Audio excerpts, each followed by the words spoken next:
Today we're going to make beef and mango Jamaican stew. So this is going to have some of the flavors of the Caribbean in our little soup pot today. Now, what kind of beef, you ask? Well, what kind of beef? Let me tell you. We're going to cook this for quite a while. So stew meat, any, the cheapest, whatever. You want it to have a little bit of fat, just because, fat's good. But if you want to go really lean, you could. You could also make this with goat meat or something else. But what I have, we found this little pack of beef rib meat, boneless. So this is going to suit us really quite well. And I've cut it up into cubes. And I'm going to put them in my bowl. And to this bowl, I'm going to add, see, these are, somewhat hefty cubes, so you get a decent bite. I'm going to add a teaspoon of nutmeg,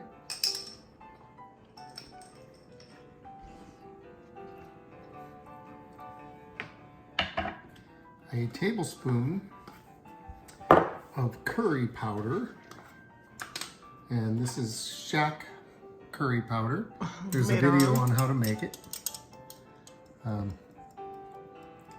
We don't really use this very often, but it's a handy thing to have around for when you need it. Some people think curry is an actual spice, but it's a combination of spices. Correct? Yes, that is correct. And then a tablespoon of Tamari, because this is gluten-free. You can use soy sauce if gluten's not an issue, but here in this house, gluten is an issue, so Tamari it is. Better Tamari than yesterday. Yeah. And this recipe calls for a Scotch bonnet. If this was more on the Yucatan, it would call for habanero, but being Jamaican. So I grew Scotch bonnet last year, and they came out really, really tiny. Like the plant never started making peppers until late October. So while they're tiny, let me tell you, these peppers pack a good punch. Tiny but powerful? Yeah, so I'm wearing a glove because, some peppers I won't bother, but you always touch your face and realize you shouldn't have. Sooner or later I'm gonna rub my eye. And we'll all regret it. So I'm just gonna chop this up really fine and get that in our goulash.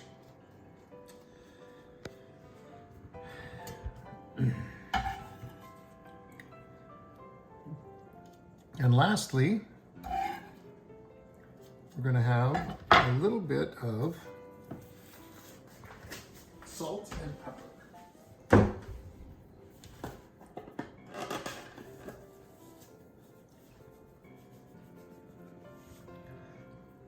And I'm going to let this all just kind of marinate for a couple of hours before we do anything more with it. This is gonna marinate for a little over 2 hours. I would say anywhere from 2 to 4 is fine for this.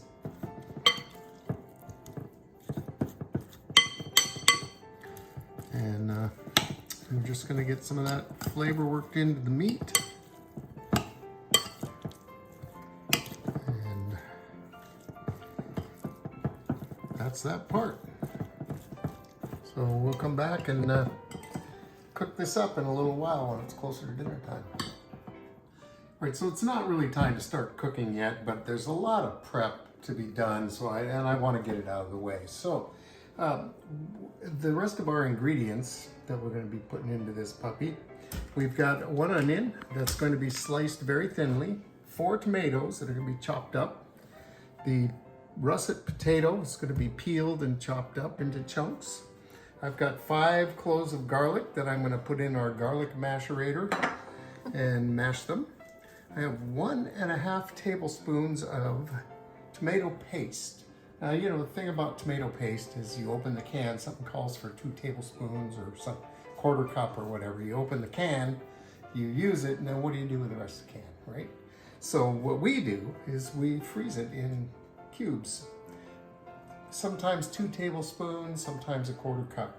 So we froze this as a quarter cup. So I cut that in half, so I have 1.5 tablespoons. We're also gonna put in some rum. I was gonna say, Being a good where's the rum in this? Caribbean. Yeah. And I'm gonna use 1 Poblano pepper, which, you know, when poblanos are ripe, we freeze them. So this is still frozen pretty solid, and by the time I need it, I'll be able to get half of it off. This is 2 frozen together. And I have 1.5 cups of beef broth and 2 mangoes. Did I mention the mangoes yet? No, not yet. 2 mangoes, look at these, aren't they pretty? All right, so I'm gonna get to cutting up all this stuff, except the mangoes, we'll do that later. And next time you see all these ingredients, they'll be in a much different form. All right, so we are going to brown our beef. I have a little bit of olive oil in this pan. I have it on a medium-ish heat. And we're just gonna go in. Obviously the oil's not hot yet, or it would be sizzling, but it will get hot. And what we're really trying to do here is just brown it 2-3 minutes on a side. We don't need to cook it all the way through because we are going to cook the whole stew for quite a long time. Now you can hear it sizzling a little. So if you have too much meat, so this is working out, see I can get, each piece of meat is touching the bottom of the pan, right? If you have too much meat, you can do this in batches, because we're just gonna brown it and then take it out.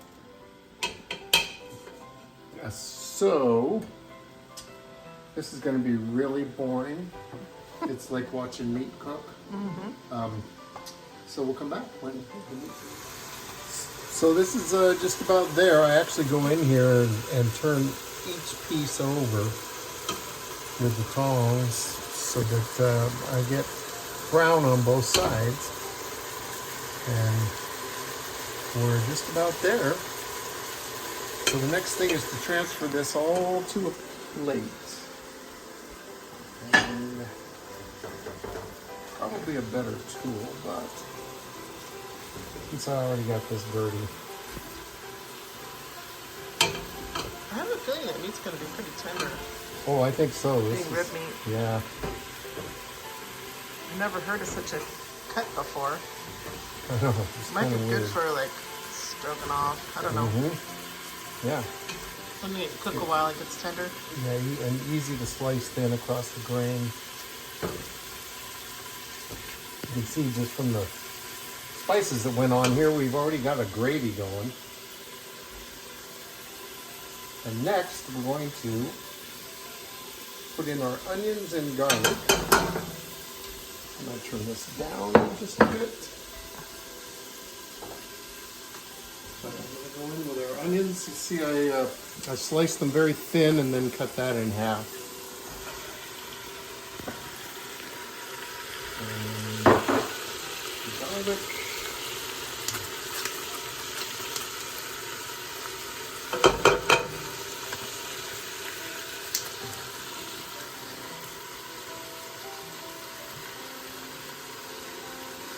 This is a great little device for It's hard to clean. the garlic. Get the garlic out. But yeah, a little messy. I haven't seen a method that isn't though. So And it doesn't really waste anything. It's better than a the press it all gets stuck in there. And all right, so let's get a spoon. Muck this around in here a little bit. Now at this point, if And if it looks a little too dry in the pan, you could add some oil. I'm going to go with it's fine. And we're going to cook this for a couple minutes before we move on to another step. Okay, so I've cut the Poblano chili up into small pieces. Now you could probably find the can of diced green chilies. Yeah, those Ortega. That's similar to this. It's better to have the fresh pepper as far as I'm concerned, and also what's probably, I should mention this. What's probably traditional in this would be a green bell pepper. And I really don't care for that pepper, so whenever something calls for a green bell pepper, I substitute a Poblano or an Anaheim. Because it just, I like that flavor so much more. I don't like green bells either. All right, so we're going to let this go for a minute more and come back and put our tomatoes in. All right, so the whole point here is just to get the onions softened, which I believe we've done pretty nicely. I'm going to go in with another teaspoon of our curry powder. And our tomato paste. I probably should have taken the plastic off this before it thawed out. There we go. That worked out fine. So we get that mushed around in there.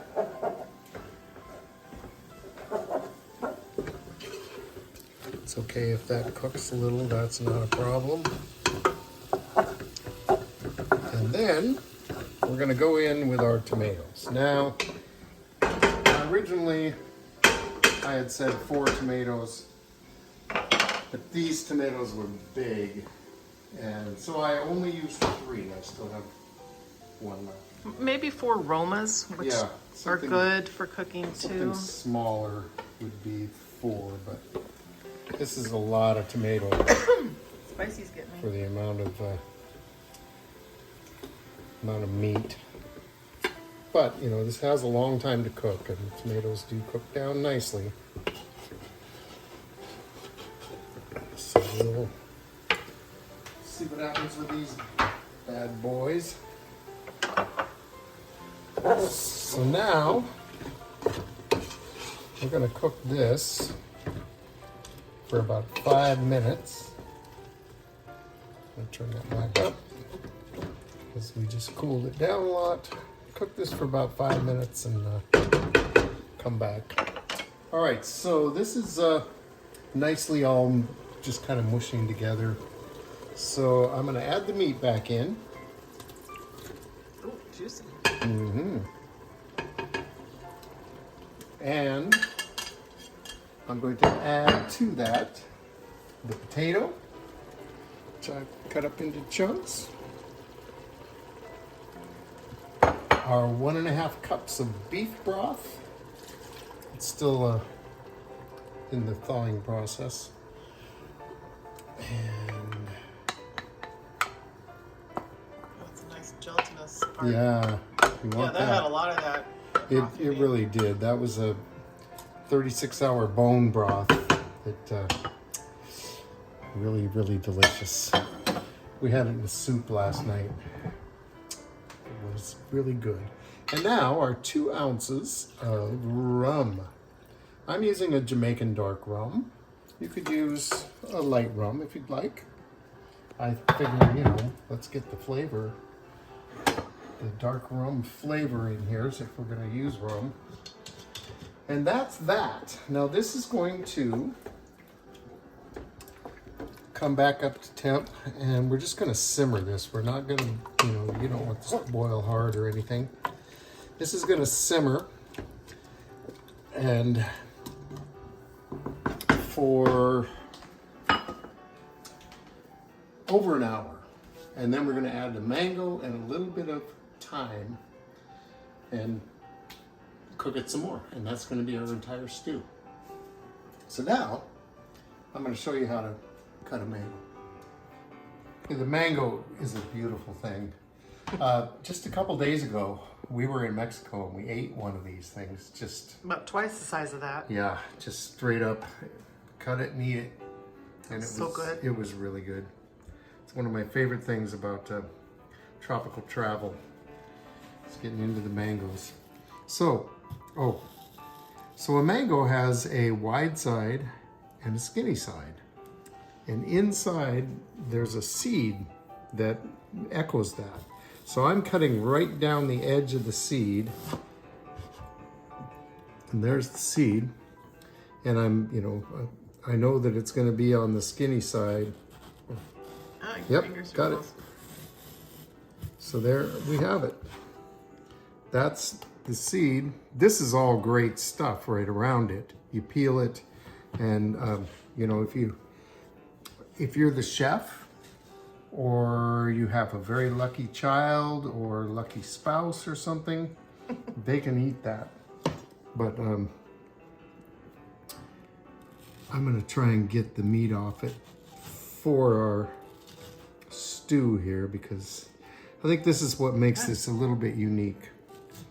So what we've got here, I'm just gonna cut this little Not quite to the edge. yeah, I cut it too far, but and then this way go around it. It's hard to get it so you can see it with the camera. No, your fingers are in the way.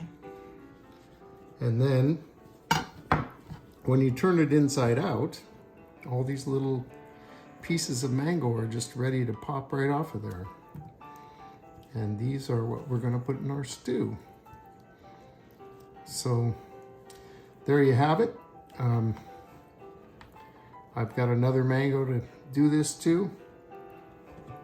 There's a video of us, doing this in Hawaii. Oh yeah, we ate one. Yeah, you just turn it inside out and you just shove your face in it and eat it. Yep. The juice runs down your chin and it is It's fantastic. so good. Yep, this is my favorite fruit, I have to say. Yeah, it's a good one. I don't know why we don't get them more often. We don't really get to see the best mangoes. No. So for this dish, if the mango is just barely ripe, that's the preferred state. You don't need it overripe, because you kind of want it to still have some substance when you get done and not just turn to mush.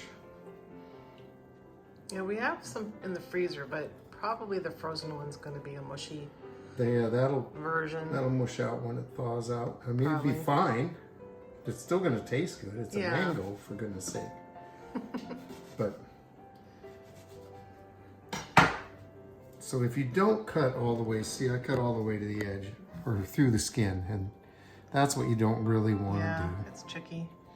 But Maybe like a smaller knife would make it not Yeah, go through. probably. That's a nice sharp knife. I have this one dirty already.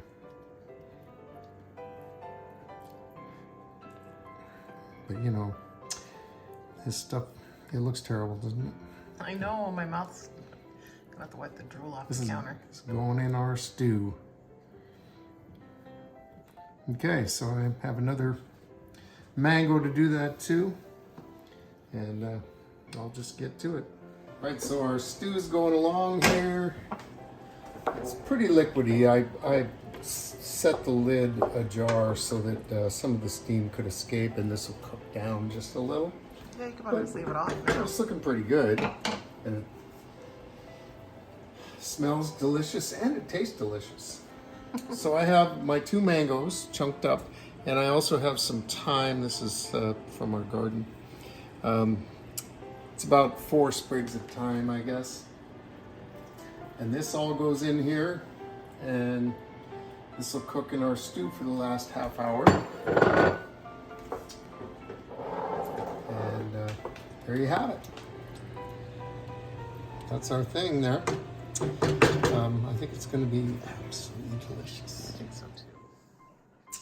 All right, so this is a fairly attractive stew.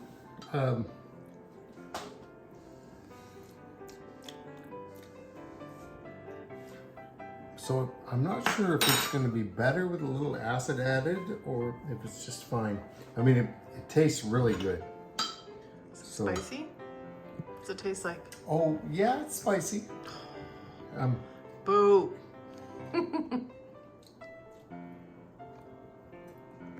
Am I gonna need a safe word for this? Oh, you're faking, right? I hope. You better be faking. Yeah, I am. So this is really good.